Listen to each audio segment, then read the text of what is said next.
یہ جو اصطلاح ہے عشرہ مبشرہ کی، معروف اصطلاح ہے مسلمانوں کے ہر چھوٹے بڑے کہ ہاں یہ اصطلاح معروف ہے۔ سیدنا حسن و حسین رضی اللہ تعالیٰ عنہ کے بارے میں بھی کہا جاتا ہے کہ وہ تو جنت کے 2 پھول ہیں اور باقاعدہ جنت کے سردار ہیں، تو ان کا تذکرہ عشرہ مبشرہ میں کیوں نہیں ہوتا؟ اس کا یہ ہرگز مطلب نہیں کہ جب ہم ان عشرہ مبشرہ کی بات کرتے ہیں تو صرف یہی ہیں اور کسی کو اللہ کے نبی نے بشارت نہیں دی۔ بشارتیں اللہ کے نبی نے اور صحابہ کرام کو بھی دی ہیں۔ ان صحابہ کرام کے بارے میں جن کو رسول اللہ صلی اللہ علیہ وسلم نے بیک وقت جنت کی بشارت دی، عشرہ مبشرہ کے آپ چند فضائل بیان کر دیجئے ناظرین کے سامنے کھانا پیش ہوا تو کھانا کھانے لگے تو اچانک جو ہے وہ آنکھوں سے آنسو جاری ہو گئے اور رونے لگ گئے۔ بسم اللہ الرحمن الرحیم، السلام علیکم ورحمۃ اللہ وبرکاتہ۔ ناظرین، دفاع صحابہ سیریز کے اندر آپ جانتے ہیں ہم صحابہ کرام کے حوالے سے مختلف موضوعات کے ساتھ حاضر ہوتے رہے ہیں۔ آج کا جو ہمارا موضوع ہے اس کا تعلق ہے عشرہ مبشرہ صحابہ کرام کی ذات کے ساتھ، کہ وہ کون ہیں جن کو رسول اللہ صلی اللہ علیہ وآلہ وسلم نے ان کی زندگی کے اندر ہی جنت کی بشارت دی۔ تو ہم اس حوالے سے شیخ صاحب سے جاننے کی کوشش کریں گے۔ ہمارے ساتھ آج بھی موجود ہیں فضیلت الشیخ فؤاد بھٹوی حافظہ اللہ تعالیٰ، جن کے ہم بہت مشکور و ممنون ہیں کہ وہ ہمارے لیے وقت نکالتے ہیں اور ہماری شرعی رہنمائی کرتے ہیں۔ اللہ تعالیٰ ان کو جزائے خیر دے۔ شیخ صاحب کیسے مزاج ہیں آپ کے؟ الحمدللہ، اللہ کا شکر۔ آپ کیسے ہیں؟ الحمدللہ۔ حیاک اللہ۔ شیخ صاحب، ہمارا جو آپ سے پہلا سوال ہے وہ یہ ہے کہ آپ بتا دیجئے کہ خلفائے راشدین کے علاوہ ایسے کون سے صحابہ کرام ہیں جن کو عشرہ مبشرہ کے اندر شامل کیا گیا ہے اور رسول اللہ صلی اللہ علیہ وآلہ وسلم نے اپنی مبارک زبان اطہرہ سے ان کو باقاعدہ بشارت دی ہے جنت کی، ان کی زندگی کے اندر ہی؟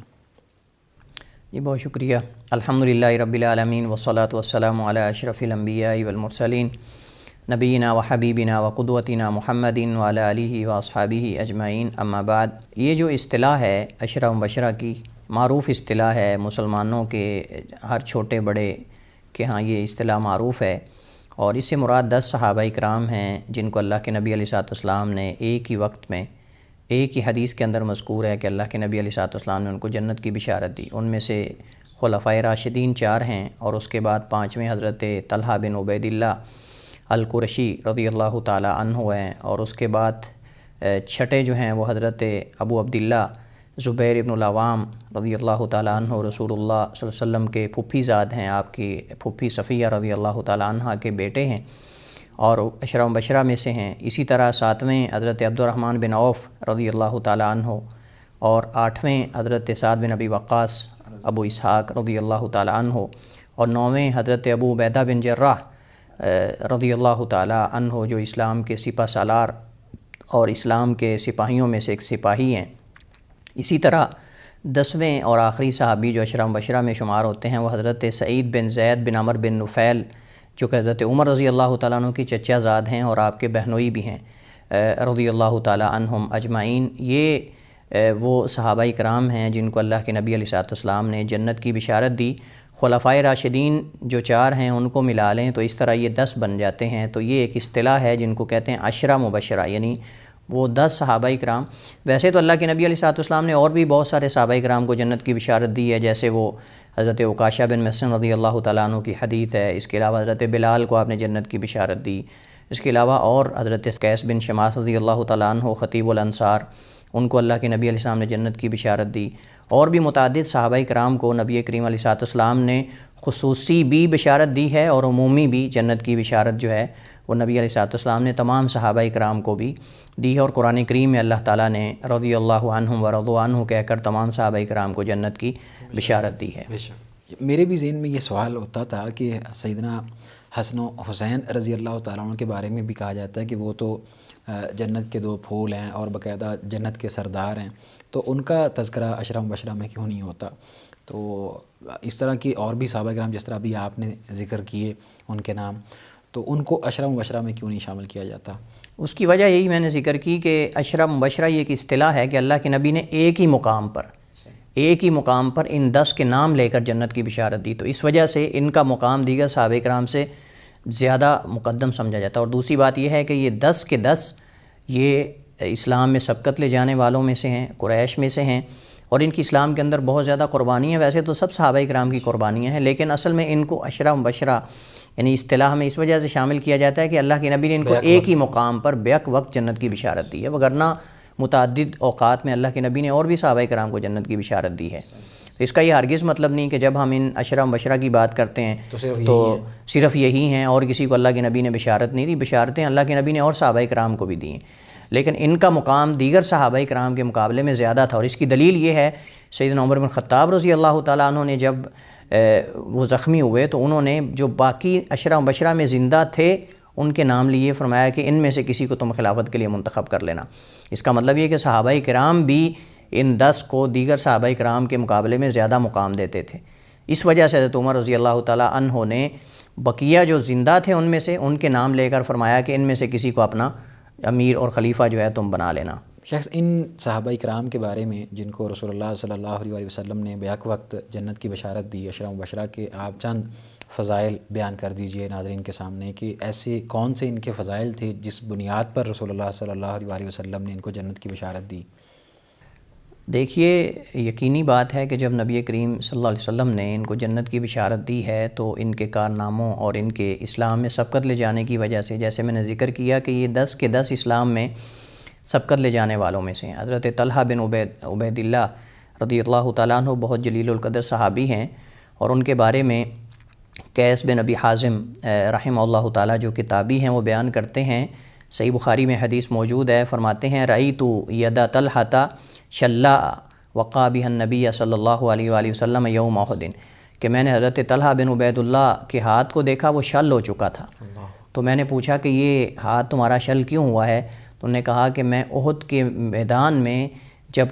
کچھ لوگ اللہ کے نبی علیہ السلام کو غلط فہمی میں چھوڑ کر جو ہے وہ چلے گئے تھے، تو اس وقت میں اللہ کے نبی کا دفاع کر رہا تھا اور دشمن کے تیر آتے تھے تو میں اپنے ہاتھ کو جو ہے وہ ڈھال بنا کر اللہ کے نبی علیہ السلام کا دفاع کرتا تھا، اور نبی کے دفاع میں یہ ہاتھ جو ہے وہ چھل نہیں ہوا. بلکہ سیدنا ابو بکر رضی اللہ تعالیٰ عنہ فرمایا کرتے تھے احد کا دن تھا ہی طلحہ کا، احد کا دن تو طلحہ کی جنگ کا دن تھا. یعنی اس دن سیدنا طلحہ بن عبید اللہ رضی اللہ تعالیٰ عنہ نے اللہ کے نبی علیہ السلام کا دفاع اپنے ہاتھ سے کیا ہے، اور اپنے ہاتھ سے نبی علیہ السلام سے تیر روکتے تھے، اور یہ ان کا ہاتھ جو ہے وہ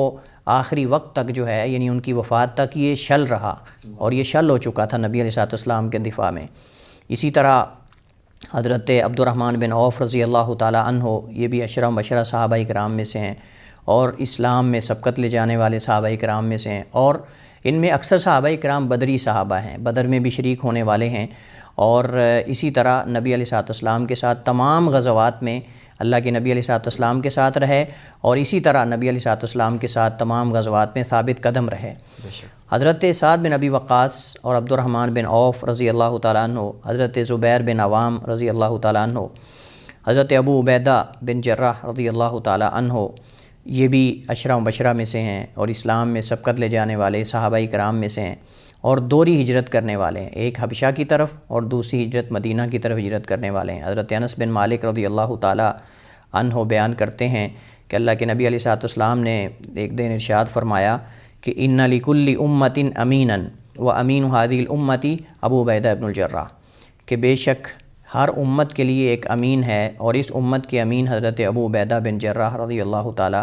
عنہ ہیں. اور یہ صحیح بخاری اور صحیح مسلم کی روایت ہے. بلکہ آتا ہے کہ سیدنا عمر بن خطاب رضی اللہ تعالیٰ عنہ حضرت ابو عبیدہ بن جراح کا اتنا احترام کرتے تھے کہ ان کی رائے میں کبھی خلاف ورزی نہیں کرتے تھے. یعنی حضرت ابو عبیدہ بن جراح کی اگر کوئی رائے آ جاتی تو اس کے سامنے خاموش ہو جاتے تھے، اور ان کا احترام کرتے اور فرماتے تھے کہ ان کے بارے تو اللہ کے نبی نے فرمایا ہے کہ یہ اس امت کے امین ہیں. اور حضرت ابو عبیدہ بن جراح رضی اللہ تعالیٰ عنہ، نبی علیہ السلام نے جہاں حضرت ابو بکر رضی اللہ تعالیٰ عنہ کے بارے میں فرمایا نعم الرجل ابو بکر، وہاں فرمایا نعم الرجل عمر، اور وہاں ابو بکر و عمر شیخین کی فضیلت کے ساتھ اللہ کے نبی نے حضرت ابو عبیدہ بن جراح کی فضیلت کو شامل کیا اور فرمایا نعم الرجل ابو عبیدہ، کہ بہترین آدمی اگر کوئی ہے تو ابو عبیدہ بن جراح رضی اللہ تعالیٰ عنہ. حضرت سعید بن زید بن عمر بن نفیل حضرت عمر رضی اللہ تعالیٰ عنہ کے یہ چچا زاد ہیں اور ان کے بہنوئی بھی ہیں، اور اسلام میں سبقت لے جانے والے صحابہ کرام میں سے ہیں اور ہجرت کرنے والے ہیں. اور حضرت عمر رضی اللہ تعالیٰ عنہ نے حضرت سعید بن زید رضی اللہ تعالیٰ عنہ کو اس وجہ سے اصحاب شورا میں ذکر نہیں کیا تھا کہ ان کا کوئی مقام نہیں، کیونکہ بعض لوگ جو ہے وہ یہ بھی ایک اعتراض کرتے ہیں۔ تو صحیح بات یہ ہے کہ حضرت عمر رضی اللہ تعالیٰ عنہ نے حضرت سعید بن زید رضی اللہ تعالیٰ عنہ جو عشرہ مبشرہ میں سے، ان کا نام اس وجہ سے شورا میں ذکر نہیں کیا تھا کیونکہ حضرت عمر کے وہ رشتہ دار تھے۔ تو انہوں نے کہا کہ لوگ کہیں یہ نہ کہیں کہ شاید عمر یعنی عمر کی عدالت پہ کہیں جرا نہ ہو، عمر کی عدالت پہ کہیں جرا نہ ہو، اور لوگ کہیں کہ دیکھیں اپنے رشتہ دار کو بھی اندر جو ہے وہ شامل کر دیا۔ اس وجہ سے اپنے بیٹے کو حضرت عبداللہ بن عمر کو اور اپنے بہنوئی حضرت سعید بن زید رضی اللہ تعالیٰ عنہ کو انہوں نے پہلے ہی سائڈ پہ کر دیا تھا اور اصحاب شورا میں شامل نہیں کیا، تاکہ لوگ یہ نہ کہیں کہ شاید یہ عمر کا اپنوں کو نواز رہے ہیں اور عمر کا قریبی ہیں عمر کے اور ان سے ان کا تعلق ہے۔ تو یہ حضرت سعید بن زید رضی اللہ تعالیٰ عنہ جو ہیں یہ اس وجہ سے ان کو اصحاب شورا میں حضرت عمر نے شامل نہیں کیا، چونکہ حضرت عمر رضی اللہ تعالیٰ عنہ کے قریبیوں میں سے اور ان کے رشتہ داروں میں سے تھے اور ان کے بہنوئی تھے۔ اس کے علاوہ حضرت عبد الرحمن بن عوف رضی اللہ تعالیٰ عنہ کو بھی اللہ کے نبی علیہ الصلوۃ والسلام نے متعدد مقامات پہ جنت کی بشارت دی ہے، اور حضرت عبد الرحمن بن عوف رضی اللہ تعالیٰ عنہ ان کا واقعہ معروف ہے کہ جب انہوں نے آ کر مدینہ میں اللہ کے نبی علیہ الصلوۃ والسلام نے مواخات اور بھائی چارہ قائم کیا، تو جس انصاری صحابی کے ساتھ ان کا بھائی چارہ قائم ہوا، انہوں نے ان پر جو ہے وہ اپنی کہا کہ میں ایک بیوی کو طلاق دے دیتا ہوں، تم ان سے نکاح کر لو اور اپنا گھر جو ہے وہ تقسیم کر دی۔ انہوں نے کہا کہ بارک اللہ فی اہلی کا ومالی کا دلنی علی سوق۔ یہ حضرت عبد الرحمن بن عوف جو ہیں انہوں نے کہا کہ اللہ تعالیٰ آپ کے اہل و عیال میں برکت کرے، بس مجھے یہ ہے کہ مدینہ کے جو منڈی اور بازار ہے اس کا راستہ بتا دیں۔ تو حضرت عبد الرحمن بن عوف رضی اللہ تعالیٰ عنہ نے ان سے یہ مشارکت کرنے سے گریز کیا اور خود جا کے منڈی کے اندر بازار کے اندر جو ہے وہ محنت کی، جستجو کی، چند دنوں کے اندر جو ہے وہ شادی کر لی۔ تو اللہ کے نبی علیہ الصلوۃ والسلام نے دیکھا کہ ان کو رنگ لگا ہوا ہے، تو فرمایا عبد الرحمن لگتا ہے تم نے نکاح کر لیا ہے، شادی کر لی ہے۔ تو چند دنوں کے اندر اللہ تعالیٰ نے ان کے مال کے اندر اتنی برکت پیدا کی کہ امیر صحابہ کرام میں شمار ہوتے تھے حضرت عبد الرحمن بن عوف رضی اللہ تعالیٰ عنہ۔ اور ایک دن جو ہے وہ سیدنا عبد الرحمن بن عوف رضی اللہ تعالیٰ عنہ سامنے کھانا پیش ہوا، تو کھانا کھانے لگے تو اچانک جو ہے وہ آنکھوں سے آنسو جاری ہو گئے اور رونے لگ گئے۔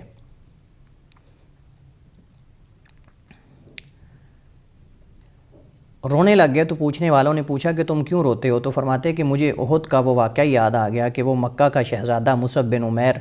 رضی اللہ تعالیٰ عنہ کہ جو مکہ کا امیر ترین انسان تھا، لیکن اللہ کی راہ میں انہوں نے اپنا گھر بار چھوڑا اور ہجرت کر کے مدینہ وہ تشریف لائے، نبی علیہ الصلوۃ والسلام کے حکم پر داعی اور مبلغ بن کر مدینہ تشریف لائے۔ تو اللہ کے نبی علیہ الصلوۃ والسلام جب ہجرت کر کے آپ مدینہ تشریف لائے تو آپ نے نماز پڑھائی اور سلام پھیرا، تو دیکھا کہ حضرت مصعب بن عمیر رضی اللہ تعالیٰ عنہ جو مکہ کا شہزادہ ہے، ان کے کپڑے پھٹے ہوئے، ان کے گلے کے جو ہے وہ ان کے بدن پر پھٹے ہوئے کپڑے ہیں۔ تو اللہ کے نبی علیہ الصلوۃ والسلام کی آنکھوں سے بھی آنسو آ گئے کہ یہ وہ مصعب بن عمیر ہیں کہ جو مکہ کے شہزادے ہیں، لیکن اللہ کی راہ میں انہوں نے یہ سب کچھ اپنا مال اور جان ہر چیز جو ہے وہ قربان کر دی، اور آج پھٹے ہوئے کپڑے اپنے گلے میں پہنے ہوئے ہیں۔ حضرت عبد الرحمن بن عوف رضی اللہ تعالیٰ عنہ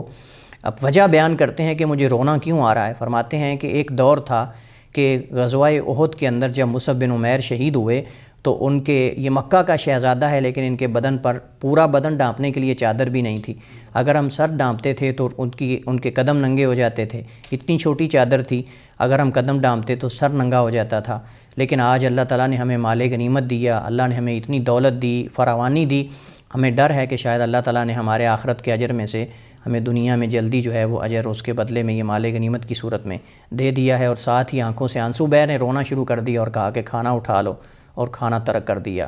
رضی اللہ تعالیٰ عنہم اجمعین۔ ناظرین کرام، یہ تھا ہمارا آج کا پروگرام جس کے اندر شیخ صاحب نے یہ بیان کیا کہ